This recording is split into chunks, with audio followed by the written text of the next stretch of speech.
What's up, guys? My name is Jay Martin, and today I am bringing back crowd favorite David Collum for a conversation. And I really enjoyed this interview. I know you're going to as well. As always, in the YouTube description, there is a link where you can subscribe to my weekly newsletter. I publish every Sunday. It's free. I absolutely love writing it. It's probably my favorite thing that I do each week, and I'd love to have you join the team.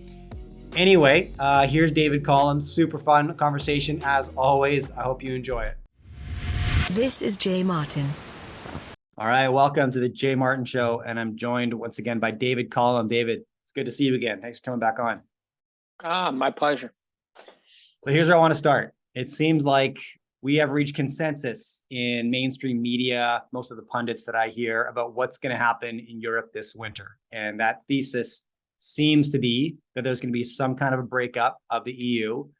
Politicians are going to be forced to choose this winter between staying loyal to the West and the sanctions, or appeasing the immediate pain of their population, which is going to be hunger and heat, and realigning with Russia.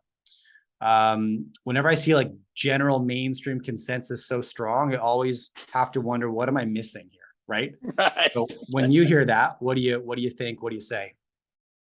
Well, I was just thinking the other day about the concept of steel manning, and I realized that steel manning is really just taking the contrarian view in some sense. But then if you really believe it, then you're not steel manning anymore. I just heard a German high-ranking official say that they're going to support Ukraine, and they're going to do it even though it's going to hurt Germans. And it was so brazen, it almost sounded like it came out of Chrystia Freeland's mouth or something, right? It just seemed that bad.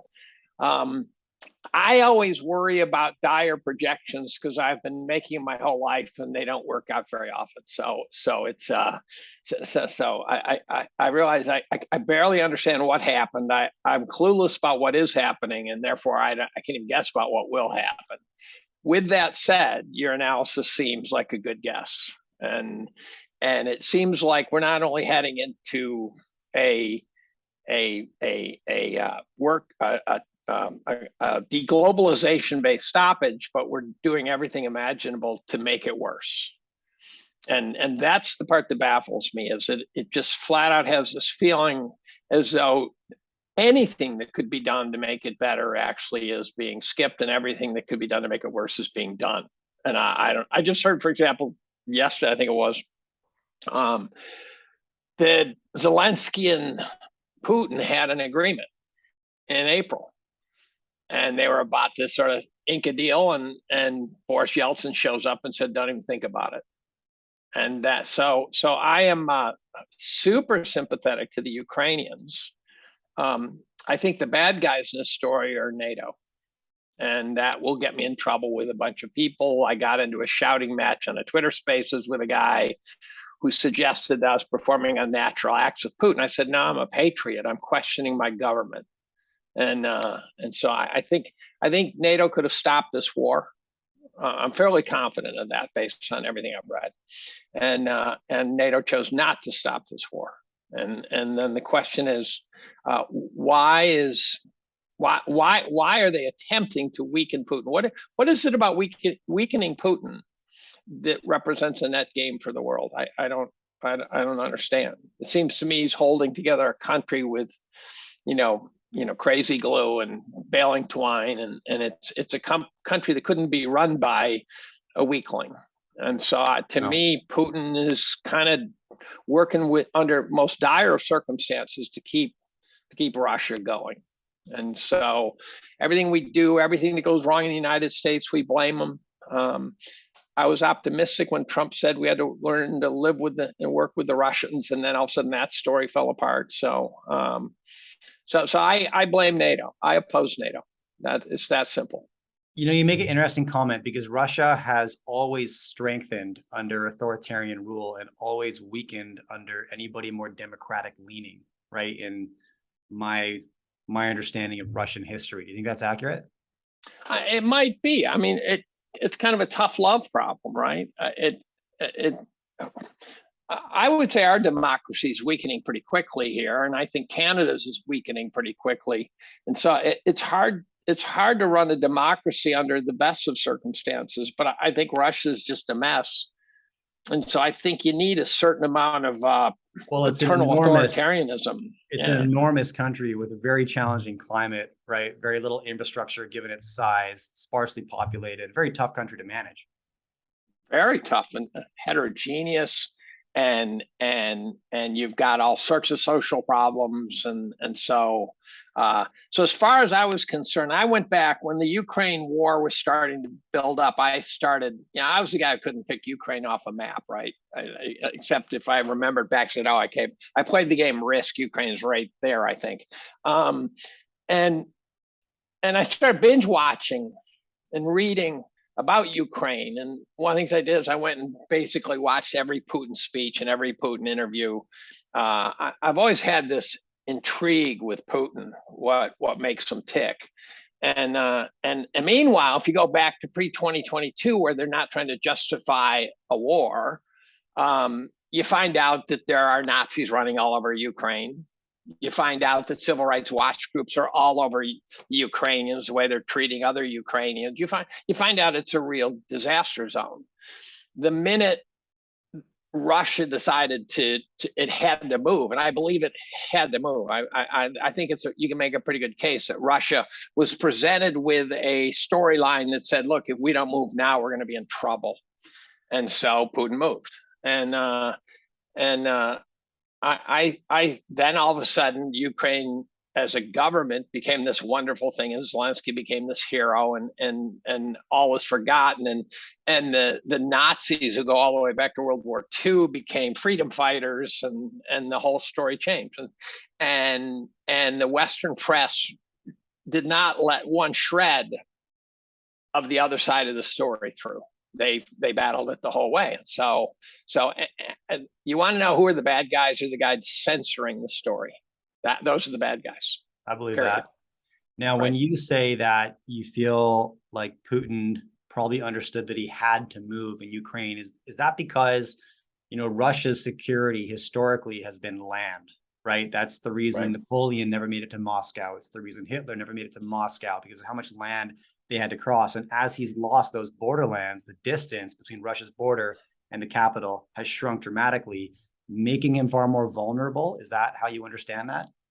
Well, there's actually several layers. I've been binging a lot of Peter Zeihan, who's a demographer, basically. He's ex-Stratfor, so I think he's got the goods. I actually asked a friend of mine who's probably the biggest China bear in the world, and that tells some people who he is.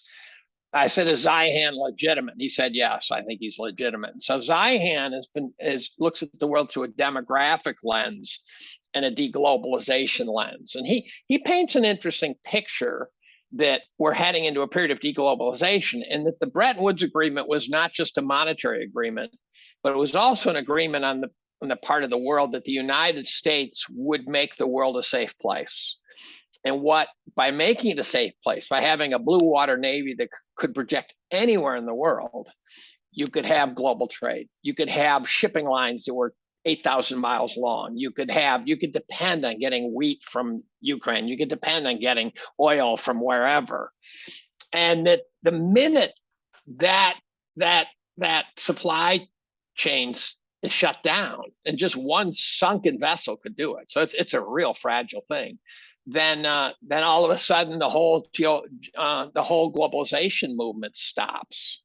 And then I realized that this idea that the United States is the policeman of the world, why that might have been important, and how no one else can project that kind of power. And so in some sense, all of a sudden it makes sense to me a little bit. But every country in the world has a demographic problem. And most economists agree that demography is a lot of the story. If you got an aging population, you got a problem. The US had what I consider to be 4 tailwinds for the last 40 years that made people think that we were just marvelous. But in fact, we had 4 tailwinds. One is the Russians were flooding the world with cheap resources, as was everyone else, because the seas were safe. Chinese were flooding the world with cheap labor. The U.S. had a fantastic demographic story with the boomers coming of age and working through their prime. And we had interest rates dropping from 16 to 0. And so we had capital getting cheaper and cheaper and cheaper. And those four will be tough to replicate going forward. And Zeihan definitely is a doomer. He says that the U.S. is positioned the best of all the countries in the world, but he certainly doesn't say there's going to be no pain here. I just read this morning or yesterday that the price of energy in Europe, the consumer price of energy in Europe, is up tenfold now in a matter of months. Yeah. Tenfold. So that means your heating bill for, let's say you run a small cafe or something, goes from $3,000 a month to $30,000. Yeah. You're done. You're finished. You're done. That's market failure. You're done, as in like you can't go another month. Yeah. Done. Yeah. And this is following COVID. And therefore the guys who say, oh, we're going to shut off Russia come hell or high water, they either are not seeing this, or they somehow think this is a decent price to pay to stop a guy who has bombed far fewer countries and far fewer people than the United States has. Sure. I mean, the U.S., when I get mad, I get mad at the sanctimonious people who think it's just crystal clear, Putin's bad, NATO's good, discussion over, right? Yeah. We have bombed a dozen countries in the last 20 years. We have killed over 1 million people. Russia's come nowhere near that. And somehow they're just blind to the fact that statistically we're the bad guys. I'm not saying we're evil, but we are statistically the bad guys.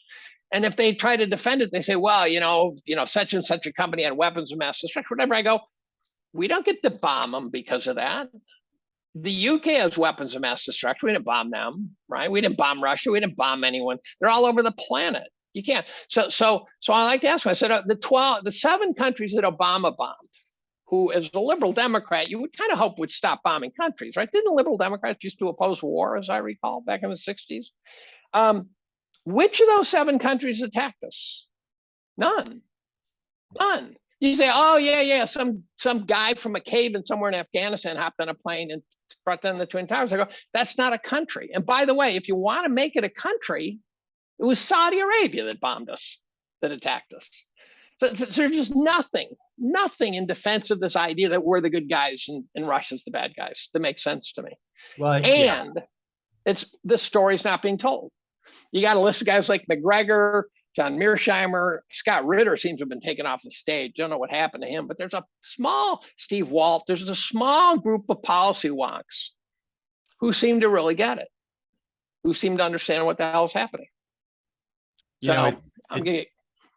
Yeah, and I agree with you. And we tend to gravitate towards the simplest narrative possible, right? If we can make a story black and white, good versus bad, right versus wrong, it's just easy to fall into that, right? And then you think you understand, right? Human beings, let alone countries and geopolitics, are always going to be way more nuanced than that. So you mentioned a couple things. First of all, just as an aside, Zeihan, who is Zeihan? Because Peter Zeihan is an interesting character. He's kind of geeky.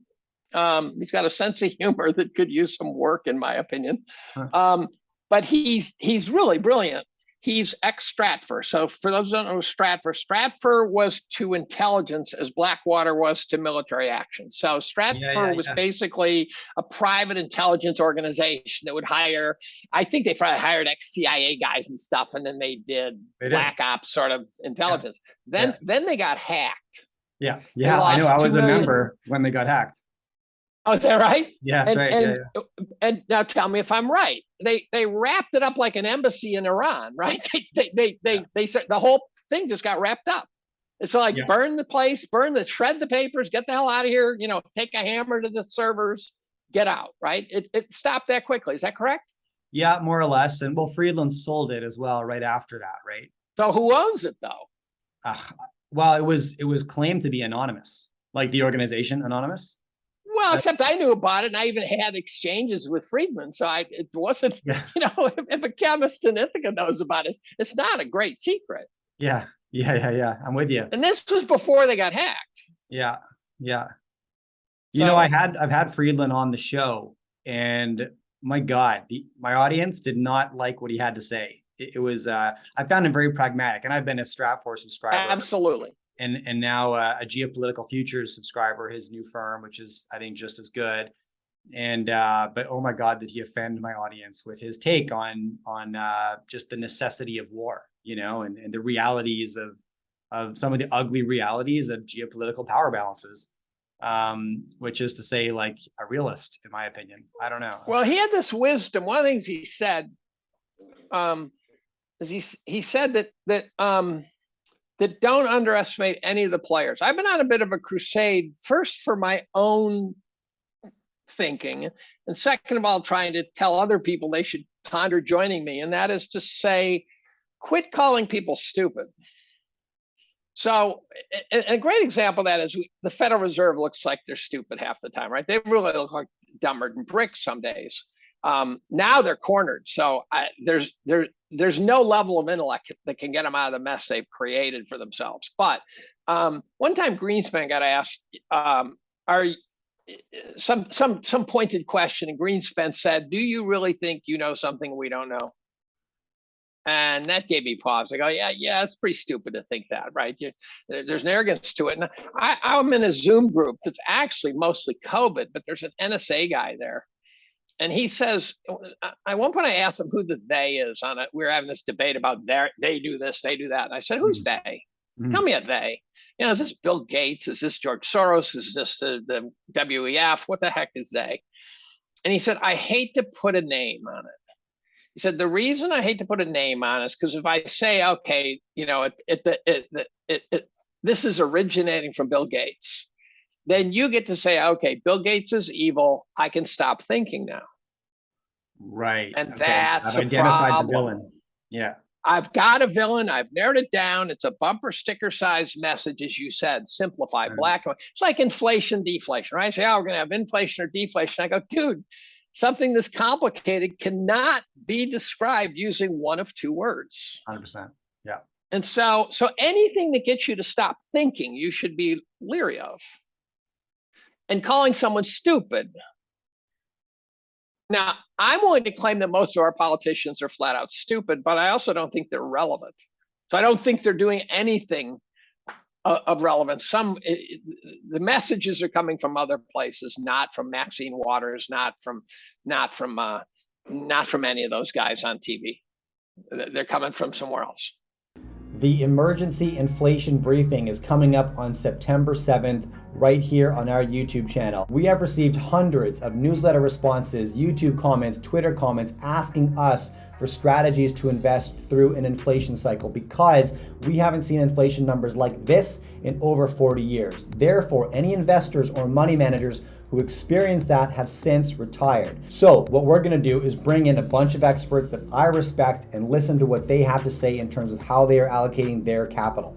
Now, I'm a firm believer that nobody has the correct strategy. People are too unique, our risk tolerances are all different. So what we can do is hear from as many experts as possible, steal from their perspectives and strategies, and then craft our own strategy that will work best for us. So on September 7th, right here on the YouTube channel, we are hosting the Emergency Inflation Briefing. And I will be joined by Danielle DiMartino Booth, the author of Quail Intelligence, Luke Groman, the founder of Forest for the Trees, Andy Scheckman, president at Miles Franklin Precious Metals, Sandeep Singh, CEO and president of Osisko Gold Royalties, plus one earlier stage gold development story that I'm quite excited about. September 7th, right here on the YouTube channel, the Emergency Inflation Briefing. Come by, say hi, ask questions. I'll be there. Hope you're there too. Okay, a couple threads I want to pull on there. First, I want to back up to demographic issues and get your thoughts and perspective on this, because I'm trying to understand, David, the implications of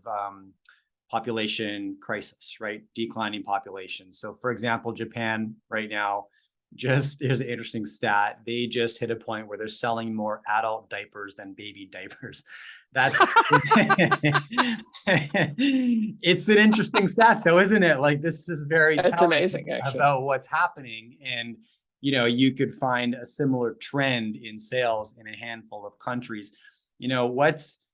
what are the consequences of a declining population? I won't say population collapse. I don't think we're there yet, but we're starting. Let me back up on Zeihan, who by the way, I was talking to a friend of mine who you would know by name, but I don't want to quote him on air. Who referred to Zeihan's opinions as unhedged. And what he's really saying is, he says this is going to happen, and you go, is there no error bar on that projection? Are you not? So I think he tends to believe too precisely what's going to happen, whereas it sounds like he uses the word collapse, and I really oppose the word collapse because it has different meanings to different people. So as far as I'm concerned, a collapse means sort of to zero. Yeah. Right. If a building collapses, Dramatic. It's over. It's done. It's gone. It's wiped out. And whereas decline or plummet, or there's all sorts of adjectives that would be fine. But collapse to me is 100% top to bottom feeling to it. So when he says that so-and-so's population is going to collapse, it sounds like he's saying they're all going to die. Sure. So I don't like that word.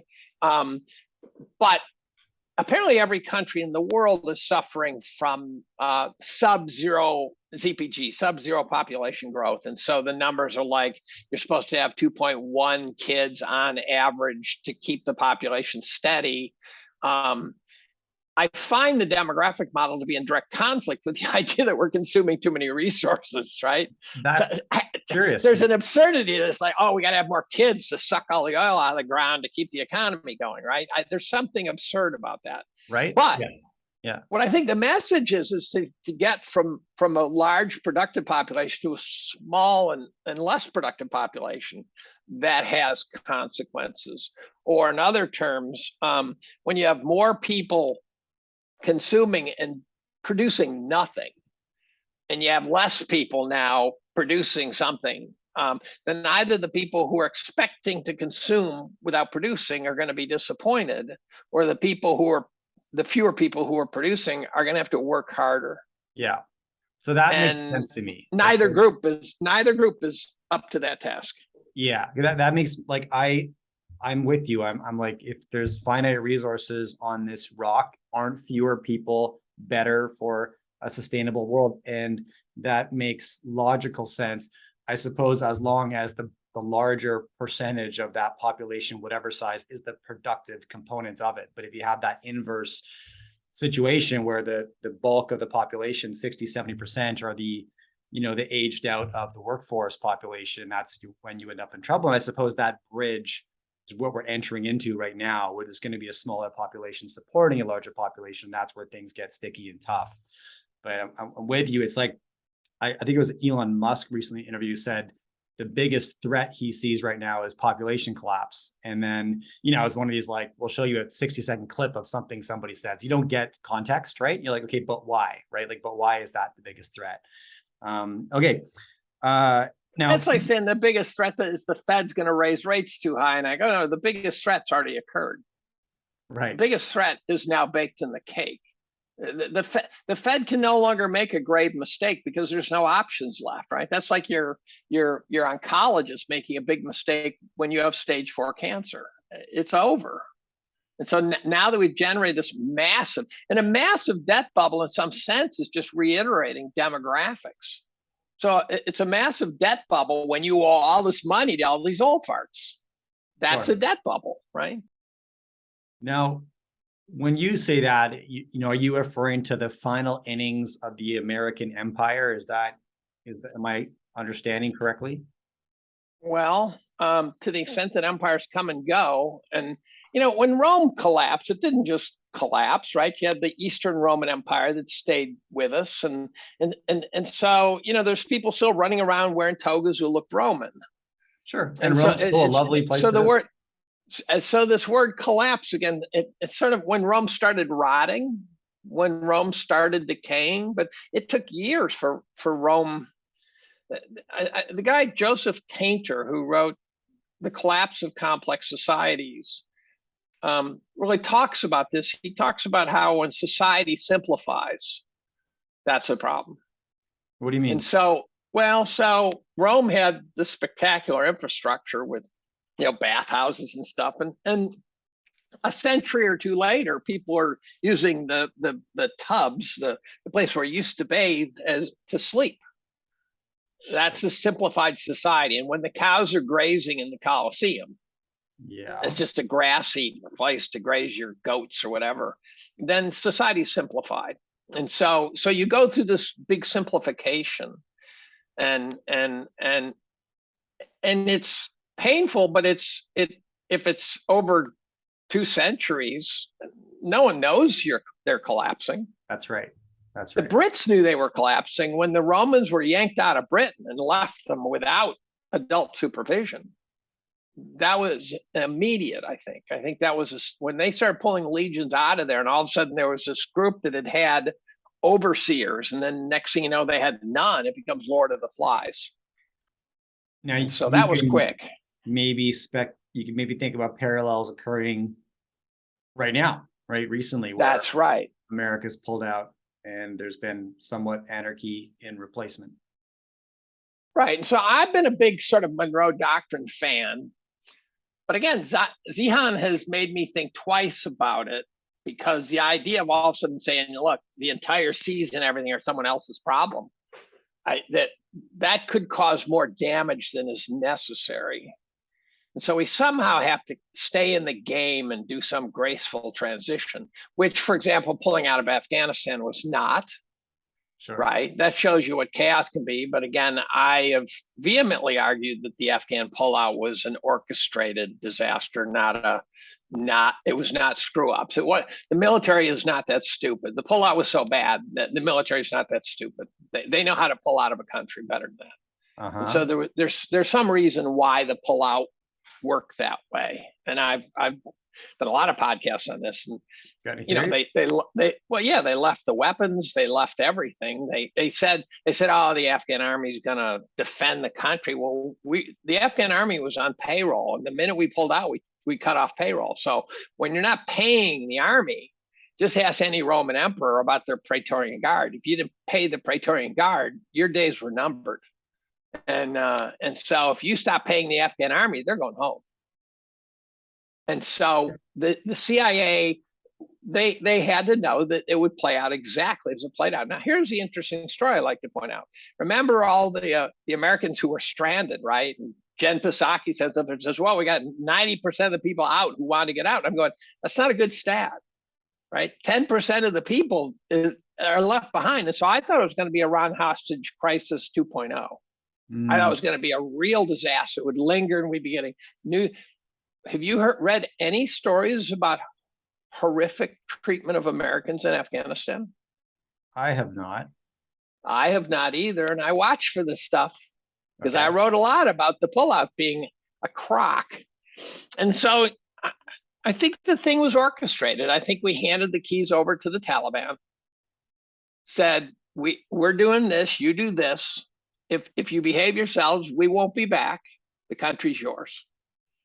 But if you misbehave and you embarrass us, we'll bring the bombers back. We'll deal with you. And so we literally left them pallets of money.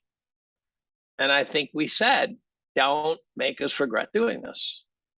And so the Taliban, being those guys who George Friedman said, don't underestimate, they're smart. We're smart enough to know, don't go killing Americans, because Americans have very low tolerance for dead Americans. So in that sense, it would have, what you're speculating is that it was some kind of a negotiated withdrawal with and directly. Oh, yes. It had to be. A fifth grade class could piece together a better pullout plan than they did. Sure. Got it. All right. Interesting. Why we did it so embarrassing looking, I don't know.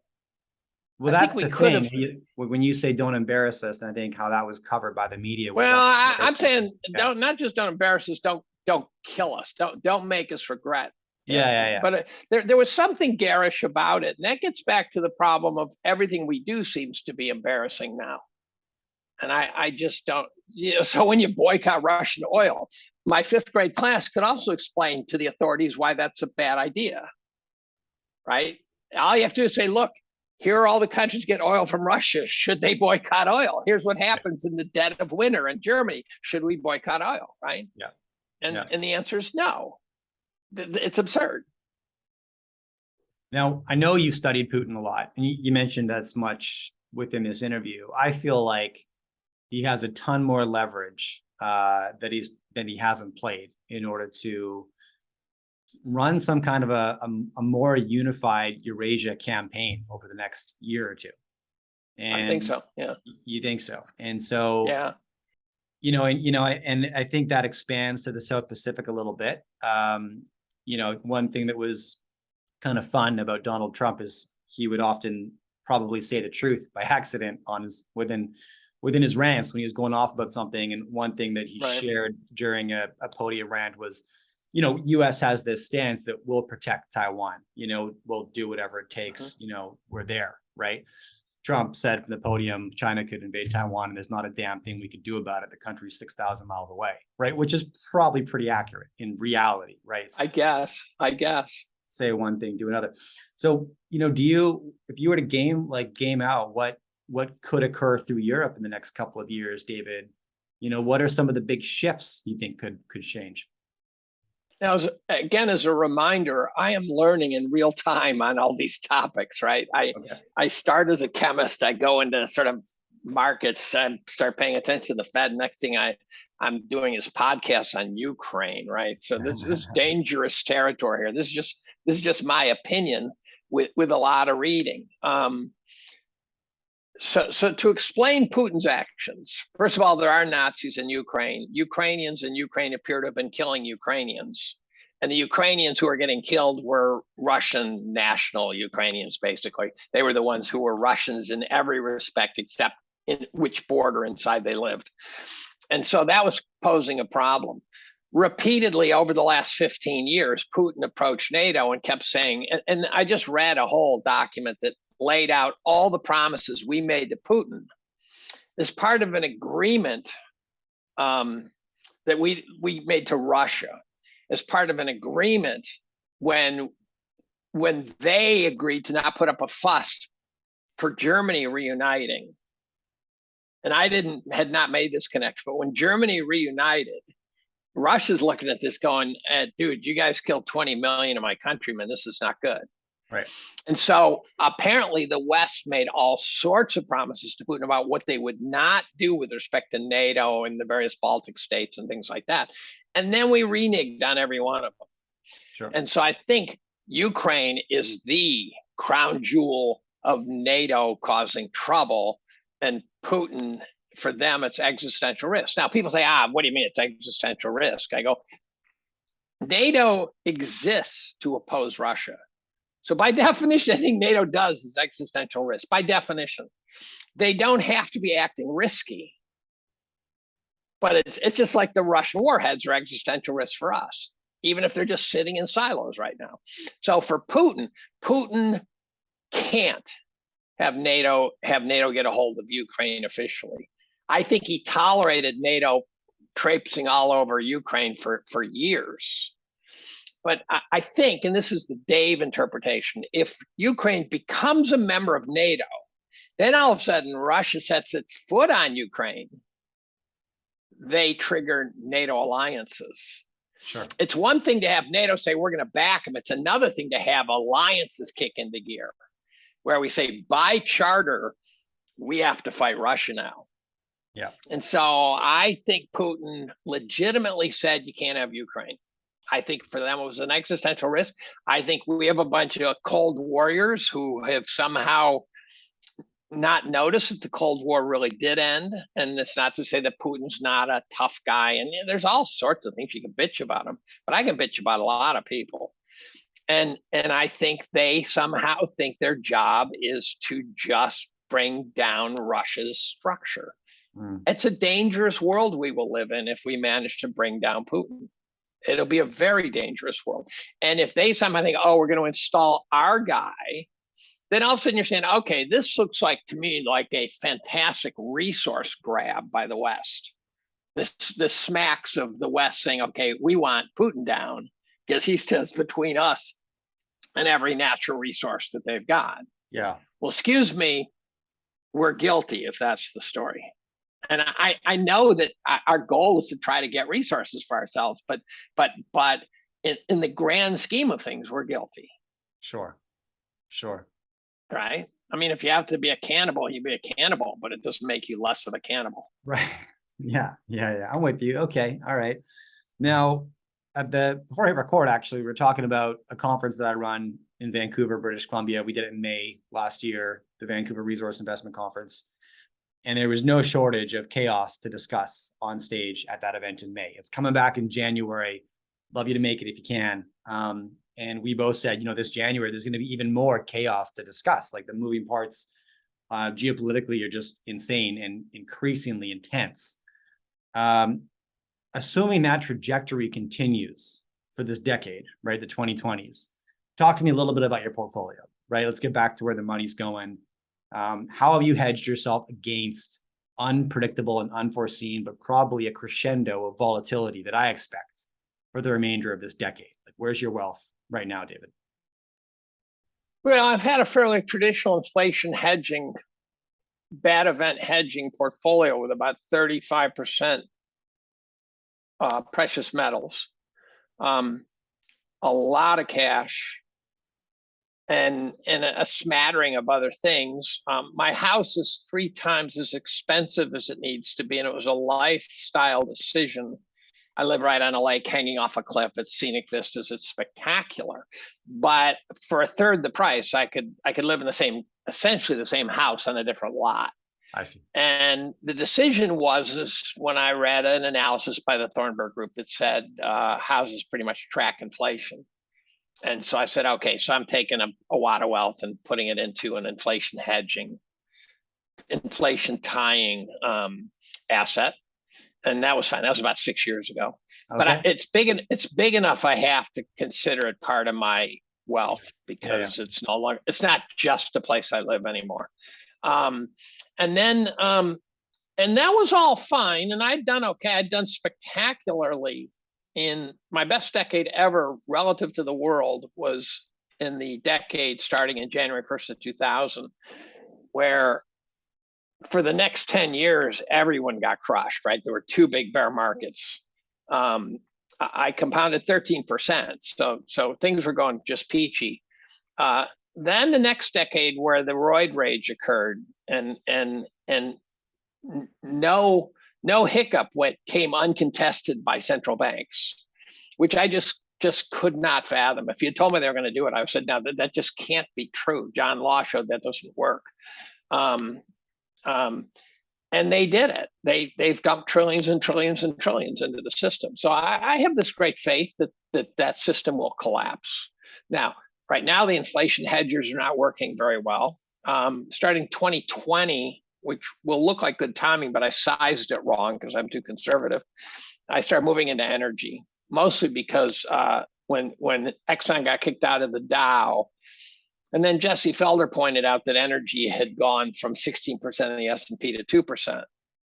I said, okay, the one thing that rules the world is being underpriced here in a very big way.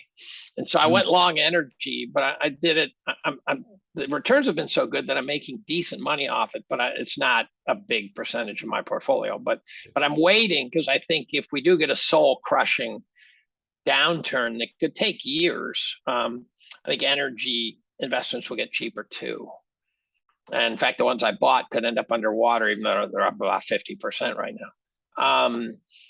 But during the teens, that decade, I did like 4% a year, right? That's a pathetic return for compared to anyone who just parked in the S&P. I think the S&P crowd's going to give it all back. I think they're going to give almost all of it back. I mean, I really think I have my skull has a breaking 2000 price point. And what I've been trying to figure out how to do is to buy in 2008, I was too conservative to buy tons of cash, but I just felt like it was 1931. It was not 1933. And then the central banks came in with horrifically large amounts of money. And I just said, dead cat bounce, they can't keep doing this. And they did. Now I think they're cornered. So now we've got this terrible inflation problem, and it's in the DNA. It's this thing's not going to go away easily, in my opinion. And now all of a sudden, the cash becomes critically. Now there's a clock ticking on the cash because it's getting gutted pretty badly. The precious metals aren't yet responding. And my house, I'm sure, is going up, but it'll go down in net value too. So there's all these things that right now are not working very well for a super inflationary world. But one thing that is true is I think we started the secular bear market that I thought was long, long overdue. And I think that has started because I think the Fed's cornered. And I think Powell can't pivot. And people say, no, he will. He's a coward. And I said, the guy's thinking about his legacy. He's a human being. He's worried. He's worried that he's going to look like the biggest asshole in Federal Reserve history. And so I think he's going to inflict pain. And his Jackson Hole speech, he said it. He told us. He said it's going to inflict pain. I don't see how you don't take him seriously. So I think the guys who did really well over the last 10 years are going to give a lot of it back. Well, I think you're right to suggest that we should never underestimate hubris, right? When it comes to a Fed chair like Powell, you're right. He'll be looking at his peers' legacies and then thinking about his own, and how does he want to be remembered down the road, right? His kids, grandkids, people think about that, right? It's very important to us, Yes, especially at his age, and he's no longer looking to be reappointed. That's right. And he also is looking at an administration which is completely toothless. So it's not like he can go to the White House, have a rational discussion about how to proceed forward. Right. There's no one driving. I would say most of the Western world is being run by guys who be hard to have a rational discussion with. I find them all uninspired. So there's very few real leaders. I agree with that. Yeah, I don't know how we get out of that cycle where we seem to have just fallen into this trap of politicians that only think in 2 and 4 year election cycles. And I understand they're thinking in terms of job security. And maybe it's always been like that. I don't know. I don't feel like it has been, but Well, but we've also never been this far in debt. We've never been this far up a tree, up a creek, and whatever metaphor you want. So one of the problems Powell faces, Volcker could slay the inflation dragon without risking the system. I don't think Powell can. I think Powell's facing a profound risk of a completely systemic, where the word collapse will apply. Yeah. Okay. I think Powell's looking at a potential collapse, not just a bad downturn. And I got to remind investors, by the way, if the market drops 50% and you buy and then it ends up going down 90%, you just lost 80% of your money. It is staggeringly important and difficult to find that bottom. Yeah. And the other thing is those 4 tailwinds that I talked about before. And if they don't repeat, the other thing that won't repeat is we've been getting V bounces for 40 years. For 40 years, 1987, 1991, 1994, 1998, 2000, 2007, 8. We get these V bounces where it always recovers. I think those V bounces are all potentially a consequence of the tailwinds. They could always just put the full sails up and sail away. And I think those days might be over. A guy named Murray Stahl said that the era of monetary policy is over. Very impressive guy. Interesting. Look, David, this has been a blast. I'm glad I had you back on and we got caught up. I appreciate the conversation and I look forward to doing it again.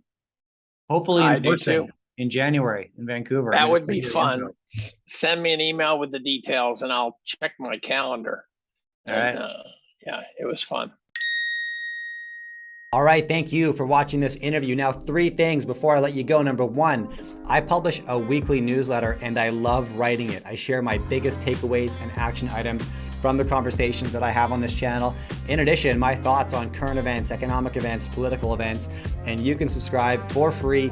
Just hit the pinned comment right beneath this video, or just go to jmartin.club and you can subscribe on the website. I'd love to have you join the team. Number 2, ad revenue from this channel is donated to an organization that is super close to my heart called Zero Ceiling. Now, Zero Ceiling's mission is to end youth homelessness, and the way they do this is by giving at-risk urban youth the opportunity to relocate to beautiful wilderness areas and then provide them with supportive housing, career training, and just generally positive influences on their life. I love what they do. Check them out if you're interested. And number 3, if you prefer to listen to my content as opposed to watch it, you can find me wherever you listen to your podcasts. Just search for The Jay Martin Show. All right, thanks again.